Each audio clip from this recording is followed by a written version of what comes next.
क्या आप भी यही सोच के पूजा पाठ करते हैं कि पूजा पाठ से आपका भाग्योदय होगा? तो यह जान लीजिए, पूजा पाठ से कभी भी भाग्योदय या आर्थिक उन्नति नहीं हो सकती है। आर्थिक उन्नति और भाग्योदय के लिए सार्थक कर्म आवश्यक होता है, किंतु पूजा पाठ से, बुरे सत्संगों से आप बच सकते हैं।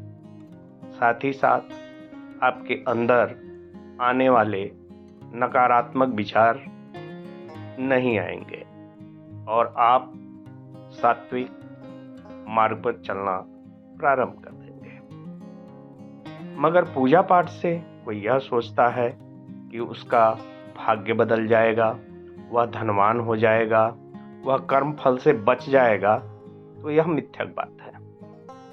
आपका कर्म फल कभी भी आपका पीछा नहीं छोड़ सकता है। जो आपने भूतपूर्व कर्म किए हैं, उसका फल आपको अवश्य भोगना पड़ेगा।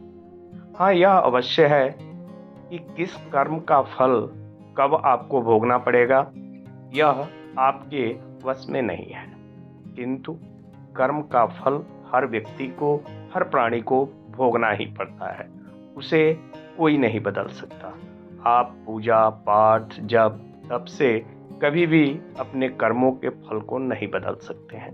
जो आपने कर्म किया है वही आपको भोगना पड़ेगा। अगर आप अपनी आर्थिक उन्नति चाहते हैं, अपने भाग्य को बदलना चाहते हैं, तो आपको सकारात्मक कर्म करने ही होंगे। बिना कर्म के कुछ भी बदल पाना संभव नहीं है।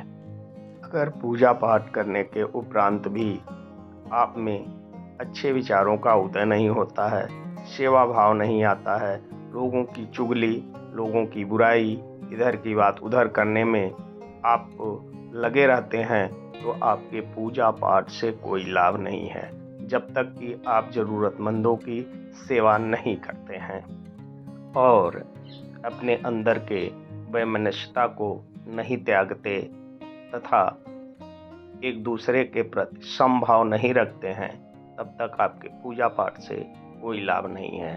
आप एक दूसरे से वैमनस्यता रखते हैं, जलन रखते हैं, बेईमानी करते हैं, तो इसका भी आपको कर्म फल भोगना पड़ेगा। यह आपके पूजा पाठ करने से कभी भी कम नहीं होगा। इसलिए आप वैमनस्यता, बेईमानी, चुगली आदि से दूर रहें, छल कपट न करें, अन्यथा पूजा पाठ कभी फलित नहीं होगा।